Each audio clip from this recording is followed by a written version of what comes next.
どうぞ。あ、はい。あ、そっか、じゃあいいや。私の恋人になってください。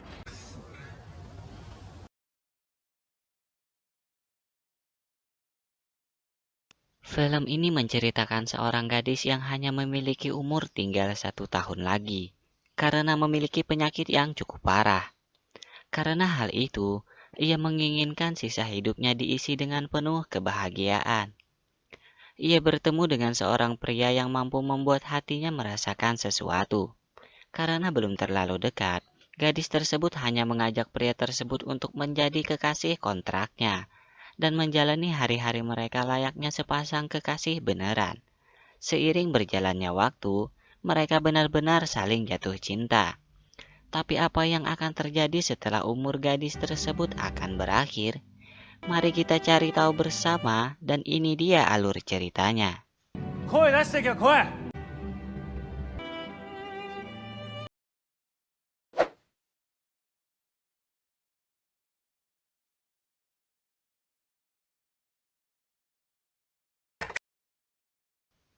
Film ini diawali oleh seorang gadis bernama Miyuki. Ia berada di Finlandia untuk melihat pemandangan aurora yang sangat indah. Karena saat ia berumur 5 tahun, ayahnya pernah menceritakan bahwa aurora di sana sangat indah, dan aurora warna merah yang sangat indah dan paling langka. Orang yang bisa melihat aurora tersebut diyakini bisa mendapat keberuntungan. Tapi Miyuki tidak pernah melihat aurora tersebut. 病弱な体のせいで見ることは最大の賭けだった。 Saat ini, ia selalu cek ke dokter untuk melihat keadaan penyakitnya. Di sini ia mengetahui bahwa penyakitnya tersebut membuat umurnya semakin sedikit. Ia hanya memiliki umur 1 tahun lagi. あとどのくらい？この1年。Hal itu benar-benar membuatnya merasa bersedih. Hingga ia tak sadar tasnya telah dijamret. Tapi ia hanya berdiam diri saja. Tapi ada seorang pria yang melihat hal itu langsung mengejarnya. Ia bernama Yusuke. Setelah berhasil menolong Miyuki, ia berharap agar Miyuki bisa melantangkan suaranya. Karena kalau hanya berdiam saja, tidak akan ada yang mungkin menolongnya. Yusuke berharap agar ia tidak menjalani hidupnya seperti itu. おい、声出してけよ、声。 Karena hal itu, Miyuki merasa perkataan Yusuke bisa menolongnya. Tapi hari-harinya masih terasa hampa. Ia benar-benar ingin merasakan hidup bersama kekasih. Tapi ia hanya menikmati hari-harinya untuk menjalani pengobatan saja. Setelah itu, Miyuki melihat beberapa hiasan rumah di toko yang sangat indah.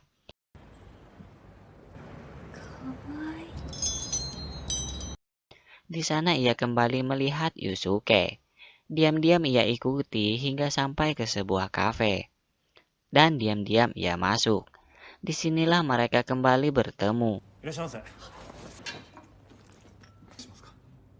いえ、この間。この間？ Tapi sepertinya Yusuke tidak mengingat Miyuki. Nama kafe tersebut mengingatkan Miyuki pada pertemuan pertama mereka. 声出してけよ、声。 Di sini Miyuki juga tahu bahwa Yusuke seorang pembuat gelas hias yang hal itu Miyuki sukai. Ternyata Yusuke memiliki 2 adik, 1 perempuan dan 1 lagi laki-laki. Mereka hanya tinggal bertiga tanpa orang tua. どうぞ。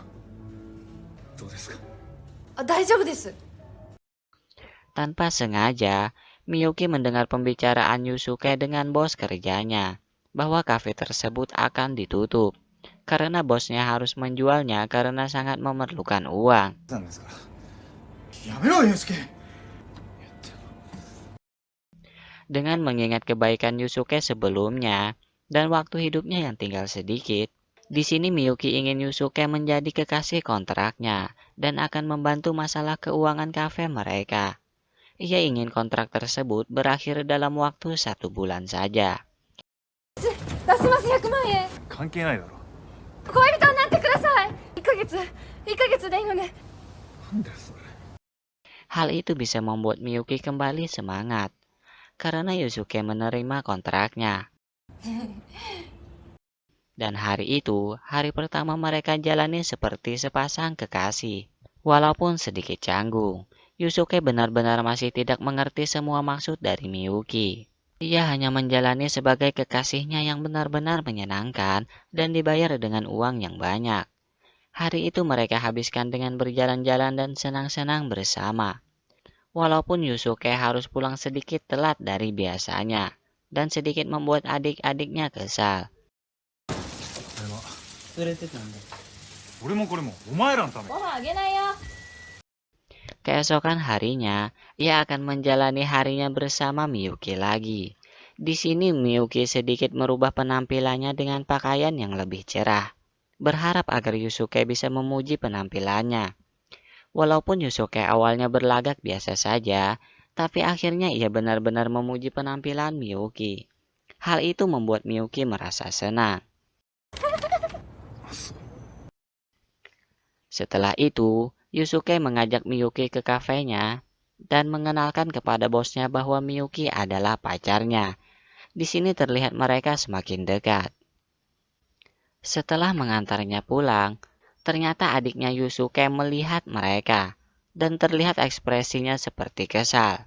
Di sisi lain, terungkap bahwa Miyuki benar-benar menyukai Yusuke. Hal itu sedikit membuatnya sedih karena kontrak mereka akan berakhir. Di sini ibunya menemuinya, dan ibunya tahu bahwa Miyuki sedang jatuh cinta. Karena saat bersamaan, Yusuke mengirimnya pesan dan mengajaknya untuk makan bersama keluarganya. Hal itu benar-benar menyenangkan bagi Miyuki. Tapi sebelum itu, Miyuki kembali menjalani pengobatannya. Ia menceritakan kedekatannya dengan Yusuke kepada dokternya, dan hal itu malah dilihat oleh Yusuke. Sepertinya Yusuke juga menyukai Miyuki karena ia terlihat cemburu. Saat mereka makan bersama keluarganya, di sini adik perempuan Yusuke terlihat cemburu. Apakah mungkin ia menyukai kakaknya sendiri? Tapi dengan tingkah Miyuki yang tiba-tiba sangat antusias, 私に嫉妬みたいな。そうですよね。ですよね。 hal itu malah membuat keadaan di sana menjadi menyenangkan. Dan terlihat bahwa Miyuki dan Yusuke benar-benar cocok. Di sini juga terungkap bahwa Yusuke sebelumnya ingin mewarisi bengkel kaca dari ayahnya. Tapi karena keadaan ekonomi mereka, hal itu tidak bisa ia lakukan. Saat pulang, Yusuke memberi sebuah kerajinan kaca yang sangat indah yang ia buat kepada Miyuki. Di sini mereka sama-sama merasa sedih karena kontrak mereka sebentar lagi akan berakhir. Hanya tersisa satu yang akan mereka jalani bersama. Miyuki mengajak Yusuke pergi ke Finlandia untuk melihat aurora. Setelah perjalanan itulah kontrak mereka akan berakhir. ありがとう。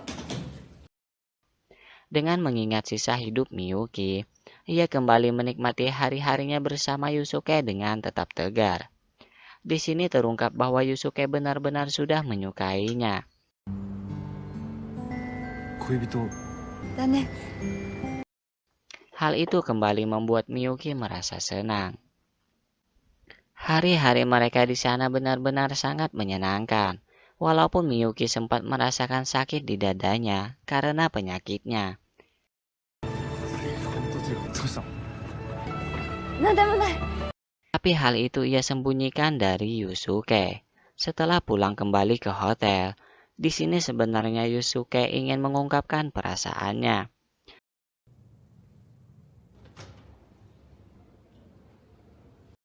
Tapi hal itu tak mampu ia lakukan. Keesokan harinya, hari itu adalah hari terakhir mereka. Di sini Yusuke sangat ingin mengungkapkan perasaannya kepada Miyuki, dan ia memberikan sentuhan hangat kepadanya. Hal itu sedikit membuat Miyuki merasa sedih, karena ia tak mampu menjalani hubungan yang sebenarnya karena penyakitnya. Ia pun kembali dengan perasaan yang sangat menyakitkan. Yusuke juga merasakan hari-harinya terasa ada yang kurang. Di sini ia mendapat kabar bahwa adiknya masuk rumah sakit.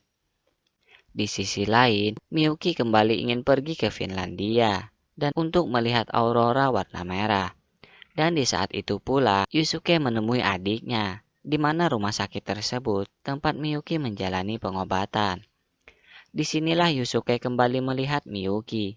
Ia langsung menanyakan semua hal tentang Miyuki kepada dokter yang merawatnya.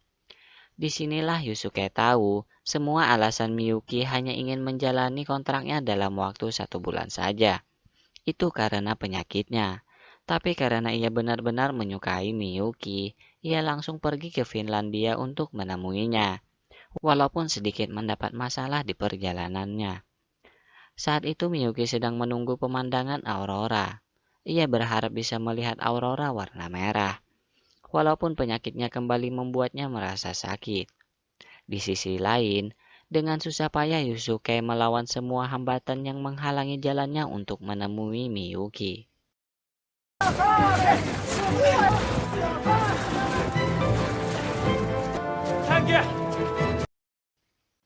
Dan saat itu pula, Miyuki kembali mengingat Yusuke. Dan ia meluapkan semua perasaannya kepada Yusuke di sana. Yang tanpa ia sadari, bahwa Yusuke mendengar semua suaranya.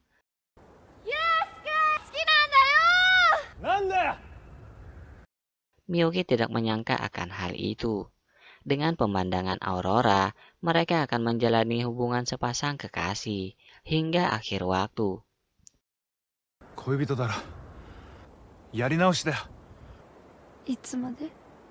俺たちが生きている限り。